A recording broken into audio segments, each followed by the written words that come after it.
here's what I see there. I see this about the man of God. The man of God has a commitment in his life. He has a sense of determination in his life. He has a sense of understanding in his life. He has a sense of direction in his life. And you can trust that what God will do is this, is God will, he'll touch you, he'll strengthen you, he'll bless you. But you've got to put him first. See, this vertical relationship is the most important relationship that we have. And yet, for whatever reason, we live our lives far too much by consensus instead of conviction.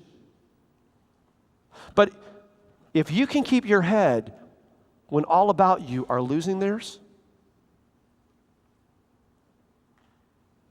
and blaming it on you, if all men can count with you, can matter to you, but none too much, if you can make it your aim to be a God pleaser instead of a man pleaser, see, we can't follow the crowd. It doesn't matter what Bill is doing. It doesn't matter what Steve is doing. It doesn't matter what Bruce is doing. I've got to live this God-first life. If you look at the Ten Commandments, it first starts, the first part of the Ten Commandments, it starts with our posture towards God. Okay? There's a reason for that. There's a divine design to that. Right? The beginning of the Ten Commandments talks first about our relationship with God, and then it talks about our relationship with others. And here's the reason why. Because when your relationship with God works, everything else works. If your relationship with God isn't right, nothing else is right. In fact, here's what I can promise you. The pressure points that you have in your life, any area that you have not surrendered to God is a pressure point for you. If you're sitting here this morning and you've got pressure points in relationship, I guarantee you've got relationships that you've not surrendered to God. If finances are the pressure point for you, I can flat out guarantee you that you've got areas of your financial life that you have not surrendered to God.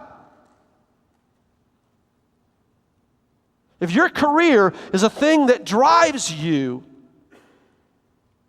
sir, I want to ask you a question. How much compromise is there in your career path? See, any area of our life where we don't put God first, where we don't make it our aim to be a God pleaser instead of a man pleaser, any area in our life that we don't put God first, it's going to be the pressure point for us. And it's so easy for us to get sidetracked by what we think we have to do to impress or keep our friends. We'll do things that we know that are wrong to impress our friends. Even worse than that, we'll buy things we don't need with money that we don't have to impress people we don't like.